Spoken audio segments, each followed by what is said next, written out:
6 тысяч семей, почти 15 тысяч решенных вопросов. Таков итог первого года работы фонда. Как получить удостоверение ветерана боевых действий?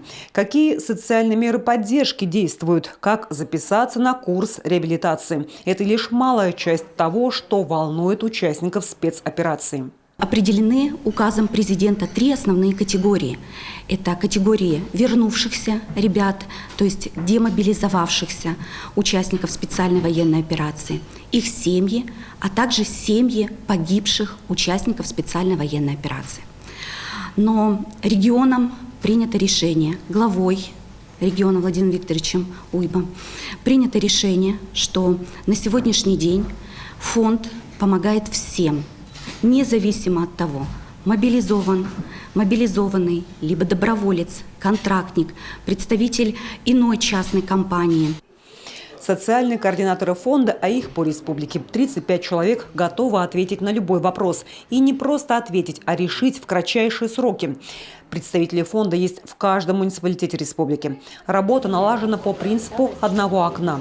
С любым вопросом участник либо член семьи может обратиться к специалисту, и уже координатор сам продолжит работу по инстанциям.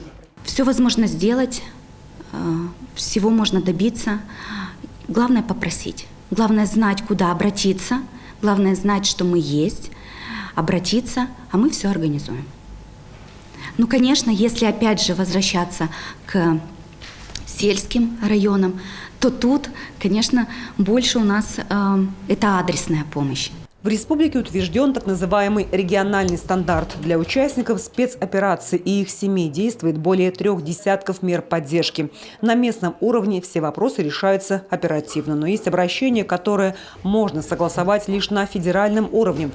Немало времени уходит на переписку между ведомствами, но и в таком случае вопрос не снимается с контроля. Мы работаем с такой закрытой структурой, как Министерство обороны. Это очень закрытая структура. Даже военный комиссариат, который является представителем Министерства обороны на местах, зачастую во многих вопросах также консультируется у Минобороны. А что греха таить, мы, новая организация, спрашиваем что-то, просим, требуем зачастую у Минобороны. И когда мы первые обращения у нас пошли, там по ребятам мы спрашивали, задавали вопросы, просили ответы, запрашивали какие-то сведения, справки. Совершенно не было ответа, это была пустота. Когда пришел первый ответ с Министерства обороны, это было такое счастье. Они начали, то есть они откликнулись, значит, они понимают необходимость работы фонда. На каждого участника спецоперации заведены социальные паспорта. Сотрудники фонда встречаются с семьями, чтобы держать с родственниками обратную связь. С каждой женщиной, мамой, женой, сестрой участника спецоперации работают психологи, юристы, специалисты в области семьи.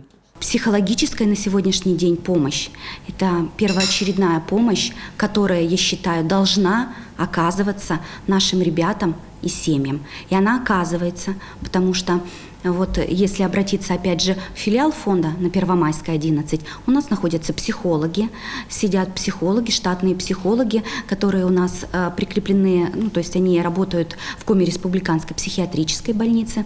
И вот эта команда большая психологов, они готовы всячески оказать вот эту психологическую помощь и в дальнейшем вести семью по психологическому консультированию и выведению из посттравматических синдромов.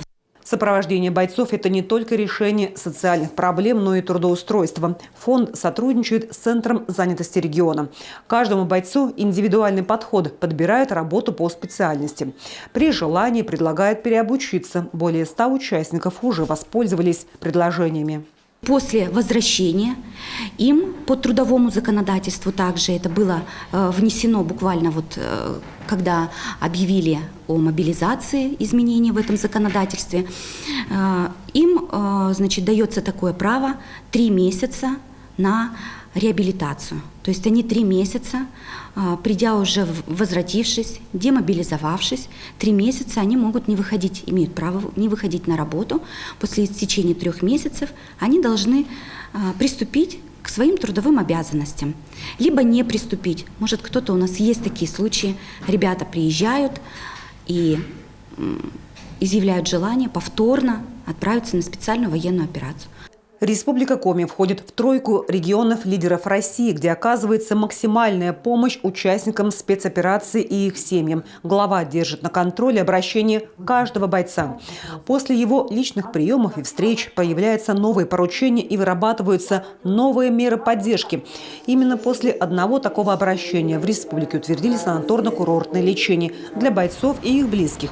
Отныне на отдых члены семьи могут ездить и без бойца, если он в это время на передовой.